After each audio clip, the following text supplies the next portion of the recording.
When someone told me it was my 300th coming up, it's no small feat. I think in other codes like AFL and NRL, it's definitely a more celebrated thing, 300, but looking at the people who've done it in the A-League have all achieved a hell of a lot, and I think come the end of my career, when I'm looking back, it'll hit home more, but 300 games in any professional league in football is a great achievement, but I'm not one to sit there and pat myself on the back yet. I'm always looking at the next one, so it'll be working towards that.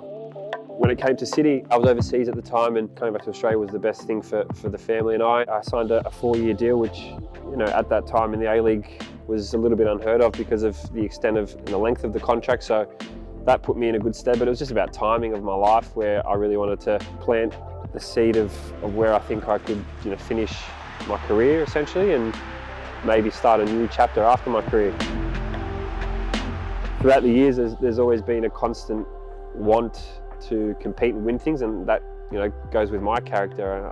I'm a competitor and I want to win, so being at a football club like this is easy in the sense of they have the same ambitions as myself, and that's to compete and win. And there's different challenges with being a part of the club, but I embrace those challenges and I embrace the expectation that comes with being a Melbourne City player, that you're expected to be challenging and winning things.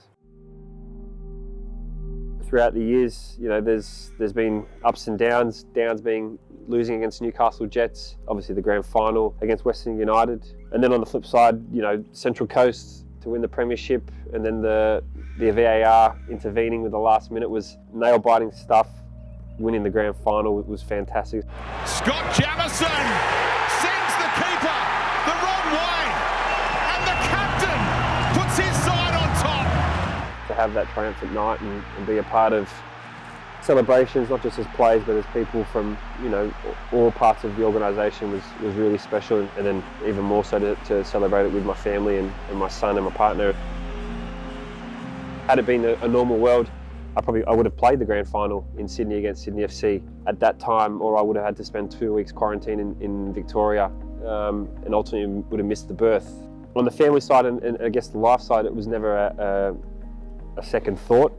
But then once you're sitting in the living room watching the game pan out and it gets extra time, and Delhi, having a goal disallowed, it gets hard. You want to compete and play and be a part of it.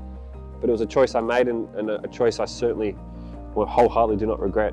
Seeing my son being now close to 2.5 brings me the greatest joy. To be there for the first was amazing, and then having our second the day before Adelaide United's prelim last year was another special moment. So there's been a hell of a lot of memories. I'd like to think there's a few more to come, definitely, and on the eve of the new season, and it's a blank canvas as such, so it's about trying to paint that canvas into a successful season. For me, Melbourne City is the club I spent my most time at. 6 to 7 years being here, it becomes like a second home as such. For me, being able to connect with people that pay their hard-earned money every week is truly something that I really enjoyed.